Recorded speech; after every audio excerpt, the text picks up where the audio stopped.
Olá pessoal, meu nome é Gustavo, sou monitor aqui no curso de iniciação ao ciclo básico e hoje nós vamos falar sobre análise dimensional.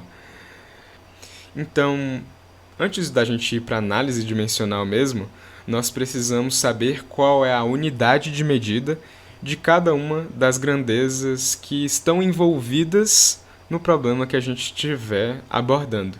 Então, por exemplo, para escolher algumas grandezas, eu escolhi umas aqui: comprimento, tempo, massa e temperatura.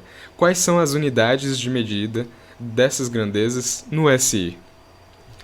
Então, o comprimento é dado em metro, tempo em segundos, massa em quilogramas e temperatura em, se você disse Celsius, tá errado, porque a temperatura é dada em Kelvin no SI, né, geralmente, e isso é justificado no curso de Fundamentos de Termodinâmica. Talvez a gente toque nisso aqui, porém não vamos fixar muito nisso.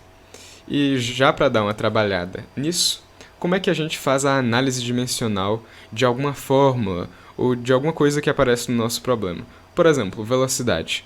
Como nós vamos analisar a unidade de medida da velocidade? A unidade de medida da velocidade é dada pela divisão entre o deslocamento, que seria uma espécie de comprimento, e pelo tempo.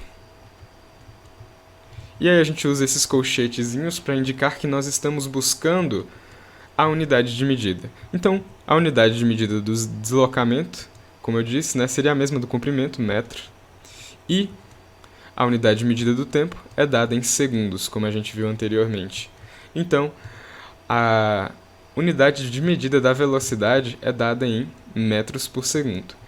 Agora, eu te encorajo a parar o vídeo e tentar procurar as unidades de medida aqui de todas essas aqui, a aceleração, a da força e do calor específico.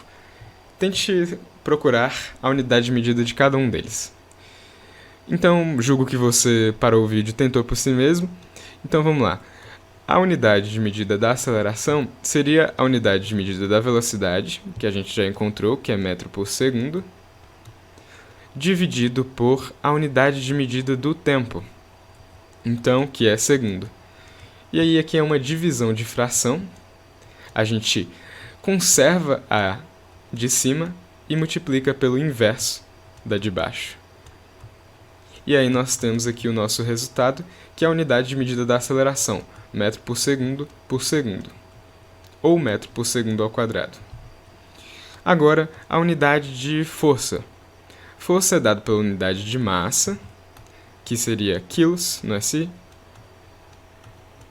vezes a unidade de aceleração, que a gente já descobriu, que é metro por segundo.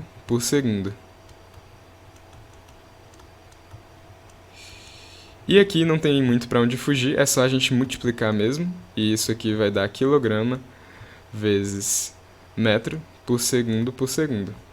E isso aqui é a famosa unidade de medida, Newton. Isso que quer dizer, quando a gente fala em 1 Newton, 10 newtons, quer dizer 10 kg vezes metro por segundo. E agora, qual é a unidade do calor específico, hein?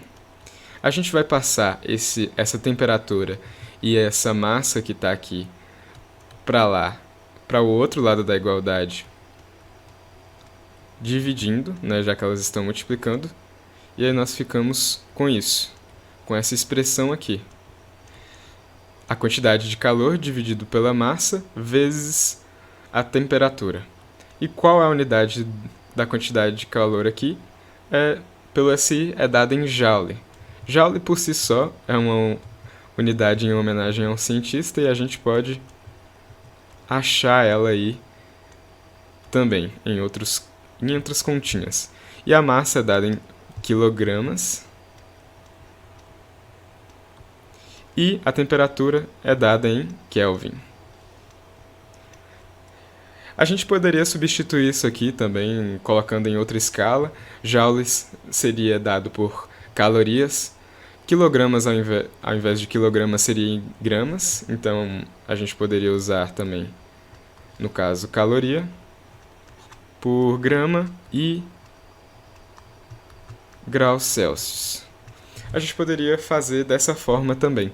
Então, depende do que nós estamos procurando. Essa é a maneira geral de como a gente acha a unidade de medida de alguma coisa, de algum problema que a gente está fazendo. Então, se você está procurando força, você vai querer achar newtons. Se você está procurando aceleração, você vai querer achar metros por segundo. E assim por diante. Então, quando você está fazendo um problema, é legal começar procurando a unidade de medida que você vai achar no final e depois verificar, a partir das suas contas, se você achou a unidade de medida certa. Se a unidade de medida está errada, aí você já pode começar a refazer a conta ou verificar onde você errou. E por aí vai. Então, a análise dimensional é muito útil para checagem aí dos nossos resultados. É isso. Então, até o próximo vídeo. Até mais.